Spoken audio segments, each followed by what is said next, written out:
Buongiorno, benvenuti again to the Italian cooking class. Thank you for joining us. What we're going to be doing today is we're going to be doing scaloppine, which is a preparation of a specific way that Italians prepare some of the meat in scaloppine style. They use veal and then we're going to be transferring it into Scaloppine Alla Panna, which is a recipe that I used to do in the restaurant. Very simple, just with mushrooms, cream and meat. It's just wonderful. The idea of the scaloppine is that it's very thin meat and then it's floured and it's cooked off in the dish. And what I like to do is I like to pre-cook them, only because that way it coats the actual meat evenly, and it pre-coats it before you put it in the dish that you're going to actually make the end result into. So the concept of, well, there's basic ingredients of a scaloppine is we have some meat, of course, just some, that is actually aged veal. Get a nice piece of meat, and always, if you get the butcher to cut, just ask them to cut it about 5mm thick and across the grain, of course, as we know it. And then we have we flour the meat in some flour. This is gluten-free flour. You can use any flour you like. I like to use gluten-free because it helps to make it a lighter dish, as well as it being gluten-free and better for celiacs. Some vegetable oil that I add to some stock. Now the idea of also pre-cooking it is that it actually softens them up a bit, because actually then when you add them to the sauce or whatever dish you're going to cook them, it double cooks them, so it makes it even more tender. Now this stock, you can buy stock that you may want, any type, to save the time of you make it yourself, or make it yourself. That way you know that it is totally gluten free and a great product, because you know what you've put in it, of course. Now, okay, so basically what we do is we get the veal, and how we do is the grain goes that way, so we cut across the grain, which is really important. Now if you can understand the grain going that way, we're cutting this way. And so therefore, when we have a piece of a slice that's been cut off the meat, the slice is like that, the grain is actually coming through that way, so it falls apart easier and it's more tender, and the actual meat falls around a lot better. So that's the reason why you always cut across the grain, as most of you do know. But sometimes you get butchers and you see that they're actually, the way they butterfly it, it's not really cut correctly, and that's why sometimes you'll find the meat is tough, but it's with good quality. So so we'll just cut these up. I cut 3 slices, so that's about 5mm thick there, and we're just going to tenderise that even somewhat. Tenderise it even, so to give it a bit more tenderness, that's all.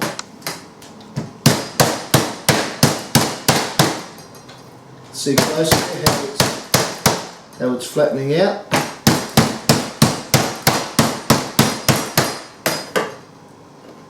Just give you a lift there, you can actually see that. Might just turn over a bit there as well. What it does is just breaks the grain a little bit more, that's all. It's just nice and tender, it just pulls apart beautifully. Then we'll just flour it on both sides like that, just quickly. And that's now ready for cooking. Okay, so now we're up to cooking the scaloppine. Just going to add some stock to that, let it heat up.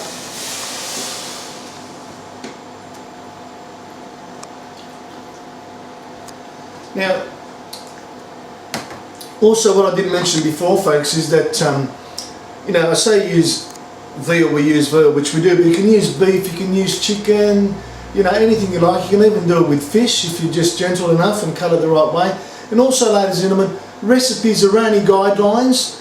You are free to do whatever you like. I know that you realise that, but sometimes people think, oh, it's got to be that way. It's not. Just, ad lib. Be relaxed, add all the love you can to it, because that's just the simplicity of things, and it just always comes out good.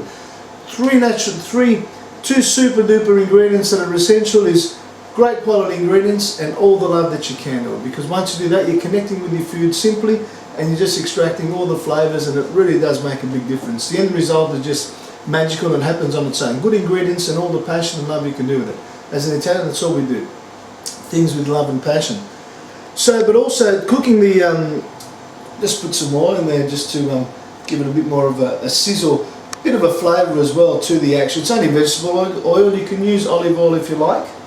Now, the idea of also flouring the scaloppini, which I have done here, they're all floured, is that it actually draws the moisture out of the scaloppini, but it does retain it on the outside, so they are more moist when you cook it, so the actual scaloppini comes out, the meat isn't dry when it comes out and enjoyed with whatever it is that you're going to use them with. So, you know, people say it draws the moisture out of the flour, which it does, it's correct, but at the same time it actually retains the moisture on the surface, so the moisture is from the inside out, but it becomes far more moist and tender. So we'll just put them in there like that. They take next to no time at all to cook.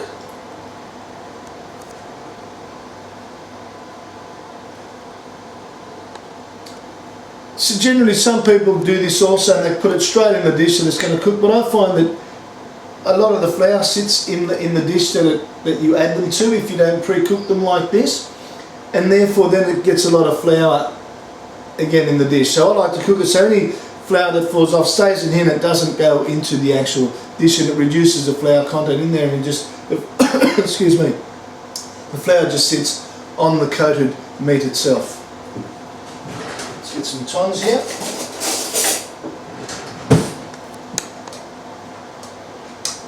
This is really nice with chicken as well, and we don't cook them totally, we just cook them till a little bit pink inside still. This way, you know, we've got a little bit more cook time inside the actual ingredient, inside in the dish. Finish this as we're going to do. So it's very quick, very simple, and it is very, very wonderful there. Might even see a little bit of bud come out of them still as we let them sit in the dish there.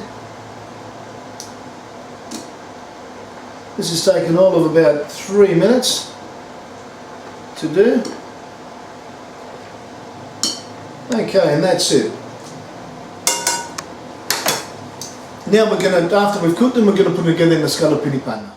Okay, now what we're going to do, folks, is we're going to cook these scaloppine and we're going to make them into what's called scaloppine panna, a beautiful dish. Now we've just got the pan on here. We're going to heat up some oil, so we can fry the mushrooms off in first. Cook the mushrooms off in. Now, it's just vegetable oil. I like to use vegetable oil because it's already got, we're going to add some cream to it, and that'll make it quite heavy, so we don't need the heavy oil to actually cook with. And vegetable oil is better for frying anyway, just to get you a lighter, more neutral flavour, and very much the flavour of the ingredient that is cooking will come through a lot. So we'll just go run through the ingredients. We've got the scaloppine as we cooked before. We've got the oil which we're going to put in the pan to cook the mushrooms, some salt, and we've got some cream here, just some fresh cream. Always use fresh cream, folks, fresh cream or pouring cream, because it is one less processed than thickened cream, and it does taste better because they even call it pure cream. It's much, much nicer. Now what we do with the mushroom is about 1.5 handfuls there. And what we're going to do is we're going to slice them as I have done already, and I'll just show you how we slice them. Just very simply, just come down through there like that, through the actual mushroom, just nice and easy and thin. And that way we can actually cook the mushrooms off nicely and put it down on its flat side. You cut and come back across that way. And the idea of cooking the mushroom is because it is a fungi, it does have a lot of moisture in it, and therefore when you remove the moisture and start cooking the mushroom pulp itself is when you really extract the flavour of the mushroom. So it is important to, you know, cook the mushrooms longer than what you may think, and in relation to extracting more flavour, because first you've got to get the moisture out, then you get the real flavour of the mushroom. So we're just going to add them over on here.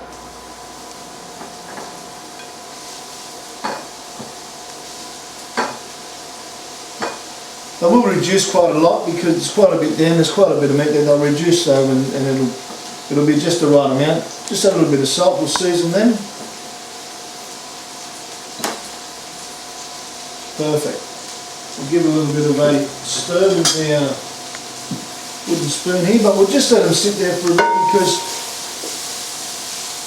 we do need to let them sit. If we don't, what will happen is that they will steam and they'll cook softly. If we allow them to sit flat, hot on the surface of the pan, they will cook quicker. That way the heat is actually trapped under there getting more heat through. If we start moving, the heat does escape, as well as the fact of the actual mushroom not cooking, because if you actually allow it to sit there a little bit longer, it will brown and it'll give you a nicer effect. Okay, as you can see here, we've actually got some nice little bits in there that are cooking. We're just going to give that a stir. And we'll let it sit there some more again.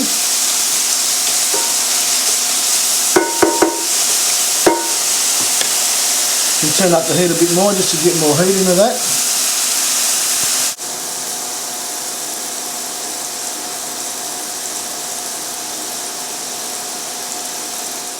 Quite brown now. We're going to add the scaloppine in there.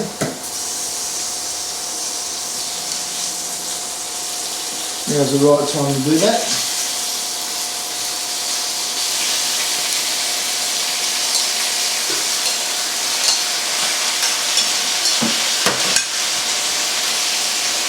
We're going to season the mushrooms just a little bit more.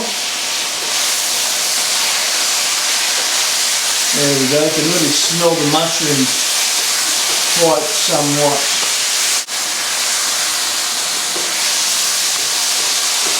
Just really, really lovely. And the mushrooms are combining beautifully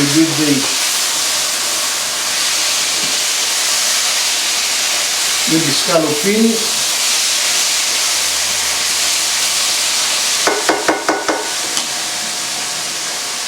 And we're going to add the cream to it now, as you can see there. There we go. And that'll be ready in next to no time at all. As you can see, it's quite thickening up quite somewhat. It's turning out a beautiful, beautiful dish. As I always do, just beautiful, simple ingredients. See how it's actually sticking to the bottom? Not sticking, but it's actually coming away from the bottom. So you know that that's when it's really starting to cook, and it is reducing considerably some.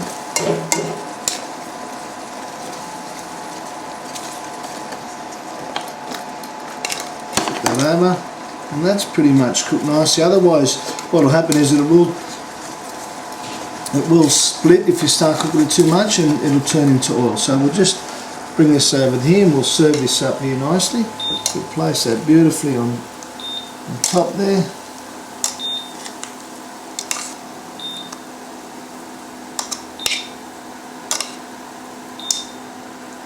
Go. So that's Scaloppine Panna, and with a beautiful serving of maybe a mash or something on the side, or some vegetable. It's just wonderful. Really, really simple and just beautiful and just really, really flavoursome. So we'll just have a little taste of that.